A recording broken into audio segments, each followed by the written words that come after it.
وقال الذین کفروا للذین آمنوا لو کان خیرا ما سبقونا الیہ، اور کہا ان لوگوں نے جنہوں نے کفر کی روش اختیار کی ان لوگوں کے بارے میں جو ایمان لائے، کیونکہ ان میں سے زیادہ تر جو حضور کے آس پاس ہوتے تھے، اس لیے کہ بہرحال ان میں بڑے بڑے لوگ بھی تھے جو ایمان لائے تھے حضور پر، حضرت عثمان ابن عفان بھی تھے، بڑے گھرانے کے فرد تھے، عبد الرحمن ابن عوف بھی تھے، وہ بھی کوئی غرباء اور فقراء میں سے تو نہیں تھے، طلحہ اور زبیر بھی تھے تو وہ بھی بڑے اونچے خاندانوں سے تھے، لیکن یہ کہ عام طور پر حضور کے آس پاس جو ہوتے تھے یہ لوگ اپنے اپنے کاموں کے اندر بھی مصروف ہوتے تھے،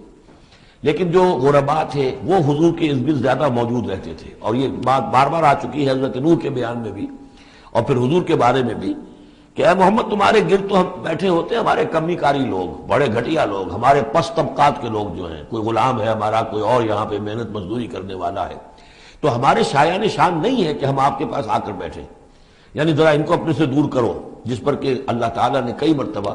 یہ فرمایا کہ اے نبی آپ ان کی بات پر نہ جائیے، اور کہیں ان اہل ایمان کو کہ جو صبح و شام اللہ کو پکارتے ہیں اور اللہ کی رضا جوئی میں لگے ہوئے ہیں، ان کو کہیں آپ اپنے سے دور نہ کر دیں، اگر ایسا آپ کریں گے تو یہ ظلم ہو جائے گا۔ لیکن بہرحال ان کا کہنا یہ تھا کہ اگر یہ لوگ جو ہیں اگر واقعتاً یہ خیر ہوتا، لو کانا خیرن ما سبقونا، اگر یہ واقعتاً خیر ہوتا قرآن اور یہ دین، تو یہ لوگ جو ہیں یہ اس میں سبقت نہ کرتے ہم سے،